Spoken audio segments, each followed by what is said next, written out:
Hi, this is Levi Lambson, and for my cultural interview, I decided to interview Chong Soon. Chong is actually my sister-in-law. She grew up in China and came to the United States for school, where she met my brother. And there in California, she was introduced to the church and got baptized and started dating my brother, and they got married, and now they live in Beijing and have a little 2-year-old boy. She works at Duolingo and she teaches at a university in Beijing.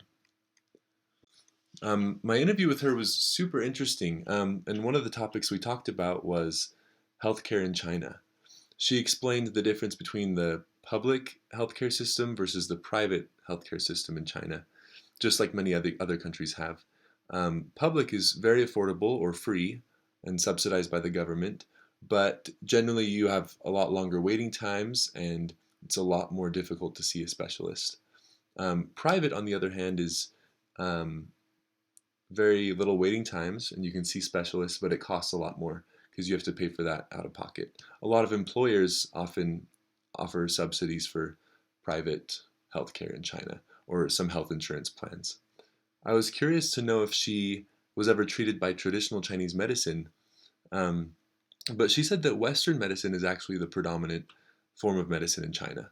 Um, but occasionally, when she was growing up, her parents would give her some herbs or some herbal tea or some things like that to help as a remedy of some illness. But predominantly, Western medicine is the main form of medicine in China. These were some of the differences in culture that she explained to me. It was really interesting. We talked about Chinese food versus American Chinese food. She said that American Chinese food is very, very sweet, and Chinese food is more savory. So she said that things like Panda Express are delicious, but not very authentic when compared to real Chinese food. Um, I asked her about work, and this was something interesting. She said that because usually people in China are the only kids in their families, they have both of their parents and all four grandparents there to support them, and they'll support them financially through all of their school and pay for all of their housing and everything. So usually they don't need to work when they're young, and they place a bigger emphasis on education. And then they work when they are done with their schooling. For Chong, she said that her first job was being an English tutor just as she was finishing her college degree. As far as transportation goes, she said that in China they mostly use public transportation. Her parents did have a car, but that was pretty unusual. Mostly they use subways and buses and stuff like that to get around. When she moved to California, she was very surprised that there weren't very many subways or buses and things like that. So she had to get lots of rides with other friends and stuff like that if she was trying to get places.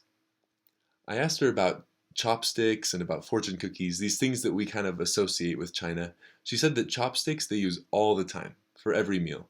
They also use them for cooking sometimes. But fortune cookies, she said, is not a Chinese thing. She says they don't really have that in China. It was interesting to see that what things are actually Chinese and what things Americans just think are Chinese. So in conclusion, what I learned from this is to think about how our ideas about a culture may be right or may be wrong, and to question them. Um, just like what I said before about chopsticks and fortune cookies, what we think might be part of some culture might not be. I also asked her about racism, if she had ever experienced that in the US, because based on what I see on social media and what I read in the news, I was worried that she would have negative experiences about that, but she had overwhelmingly positive experiences with the people that she interacted with in California.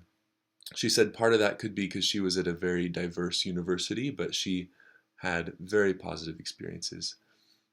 Chong was very driven and very motivated, and part of that, I believe, was from the focus of the Chinese culture and how that pushed her and helped her to develop the courage to move to a different country and to study and get a degree in a different country, even though she didn't know anyone here.